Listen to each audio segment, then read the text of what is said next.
guys, ang video na ito, pupunta kami sa MCC. Magpas lang kami ng requirements ni Micaela para sa entrance test niya. So let's go guys. Galing namin sa MCC guys. Pupunta kami ng health center. Hihingi lang kami ng gamot. Sobrang init. Init guys, kaya nakapayong kami. Masusunog yung balat mo talaga pag wala kang dalang payong. Guys, malapit na kami sa terminal ng jeep.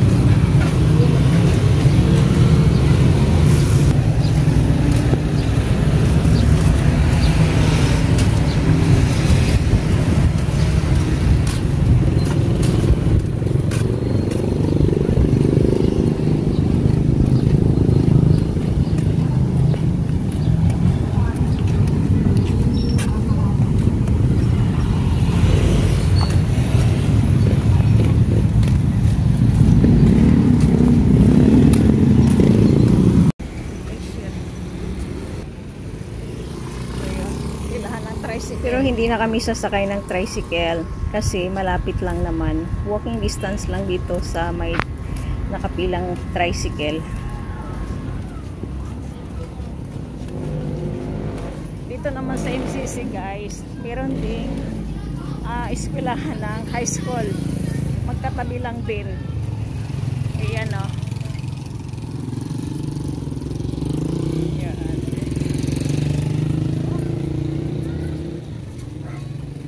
Kantin.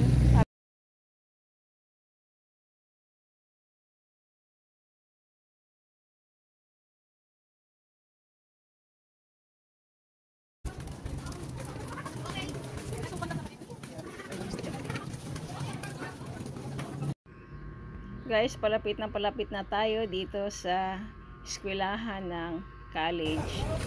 Ayan na guys, papasok tayo dito. Ayan. Guys, nandito ako ngayon sa shop para ipa-xerox ang grades ni Micaela. Nakalimutan ko kasing dalhin yung sinerox kong card. 6 pesos.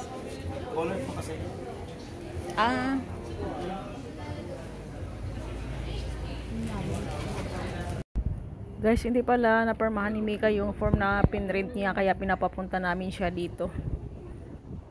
Nakakaintindi, pero magsalita po.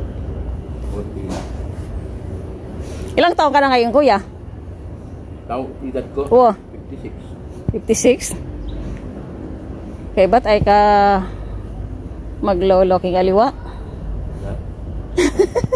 Marami kung hindi nga ako nila makita eh. Dami ko nakikita, hindi ako makita. Ngayon sabi ko nga, iniwan nga ako ng last year na iniwan ako 24 years old single mom. 24 years old kayo sa anak yun. Iniwan ako. Saka 2 years din kami noon. May bala kami magpakasal.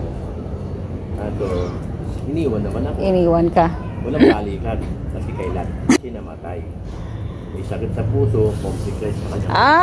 Kaya ka iniwan kasi namatay siya. Akala ko. Mas masakit kaya iniwan ka. Kayong iniiwan. Naghanap ng iba. Kasi iniiwan, dyan lang yun, di ba? Oo. Eh, yung namatay, forever. Forever na yun. Babalik sa'yo.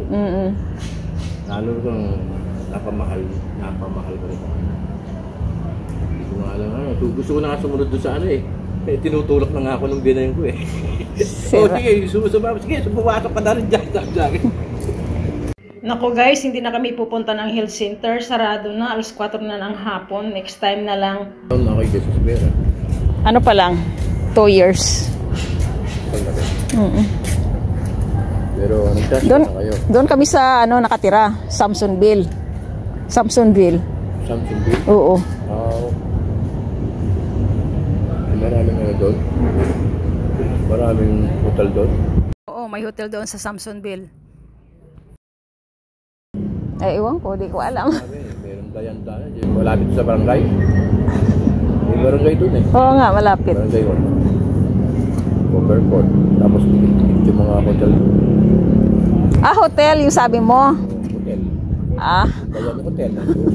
Oo, may hotel doon. Tapos yung eskwelahan, di ba? May eskwelahan. Ang bingi ko naman, pandinig ko utal. Ang bingi ko. Pag naka-face mask ka, para kang nabibingi din. May pinuntahan ako na hindi na ako makauwi. Doon ako dumidiretso mag-check in ako. 12 hours. Doon ako tutulog ako. Mura lang naman kasi 12 hours yung pagdating sa gabi. Mahigit 300 lang. 385. Pinaldalan kami ni Kuya habang hinihintay namin si Mika para yung mag-sign doon sa form na pinrint niya. So guys, hanggang dito na lang ang videos ko. Bye-bye!